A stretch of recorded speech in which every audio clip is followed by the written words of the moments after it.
from 2014. Terrorism is not about religion.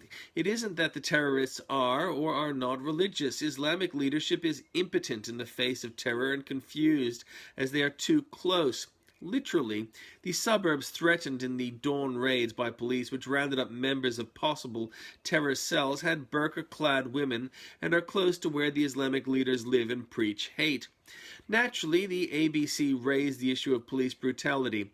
The plans of those rounded up included 1. To collect a random person from the streets, film their beheading, and the headless corpse being dragged in the ISIS flag. Luckily, our hope is not resting on the impotent, confused Islamic leadership. Only last week, that leadership was claiming Abbott was overreaching in lifting the terror threat alert or extending metadata collection. They should be collectively applaud Mr Abbott from saving them from the community backlash should the atrocity have taken place. Turkey is Islamic, and Turkish women don't usually wear the burqa. There's good reason for it. It dates back to Ataturk passing a law that made it illegal for prostitutes to work from any other clothing. Maybe the leadership will discourage the practice here. LBJ declared a war on poverty in 1964, creating programs such as Head Start, food stamps, work study, Medicare, and Medicaid. Today, in 2014 terms, the spending has reached $22 trillion, which is 3 times more than the spent on military in all wars since the U.S. Revolution. The goal is worthy, but the means is a failure. It has become a political whipping post. Both sides of politics are willfully blind, that they're shoveling money into programs designed to keep people poor and favoring one side of politics. Poor people have needs, and the complex bureaucracies which oversee the poor are lousy at addressing those needs. The U.S. is not serving her people by going bankrupt trying. Greater use needs to be made of charity and philanthropy in effective programs, and government is not good at doing that. One tragic example of feel-good overreach involves the failure of the hashtag #BringBackOurGirls to bring back the victims of Boko Haram's kidnapping of 200 schoolgirls earmarked for sexual slavery and genital mutilation. Thank you, Michelle, for your good intentions. Maybe Barack will divert soldiers designated to combat Ebola to save those girls. The labor union movement is facing broad charges of corruption.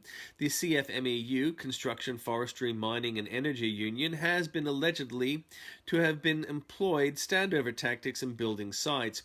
This is related to former PM Gillard weakening laws which protected workers from rapacious exploitation by slush fund creating unions.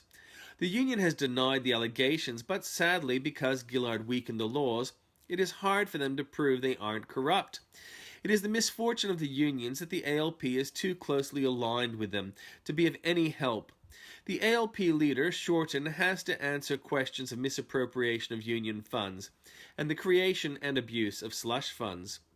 They say responsibility is heavy, and so leaders go grey in office. Obama shows craven cowards do too. Scotland is voting on an issue of independence, but it isn't a vote for freedom.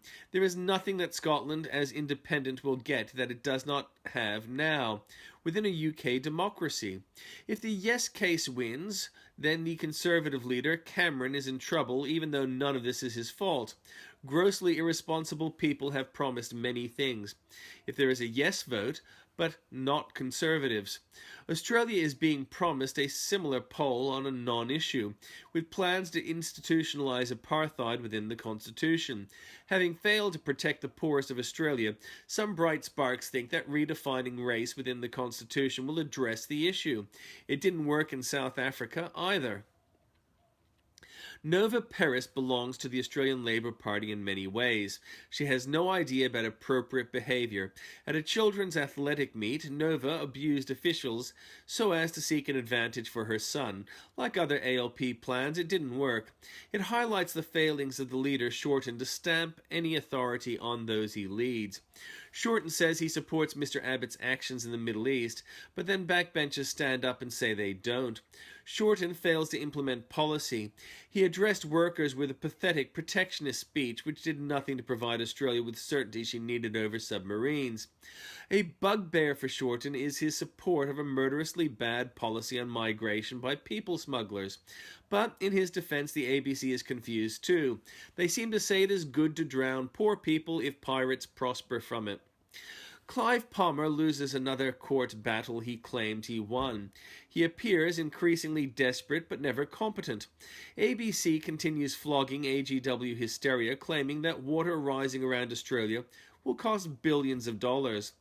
ABC board member Stanley appears blind to accusations of bias.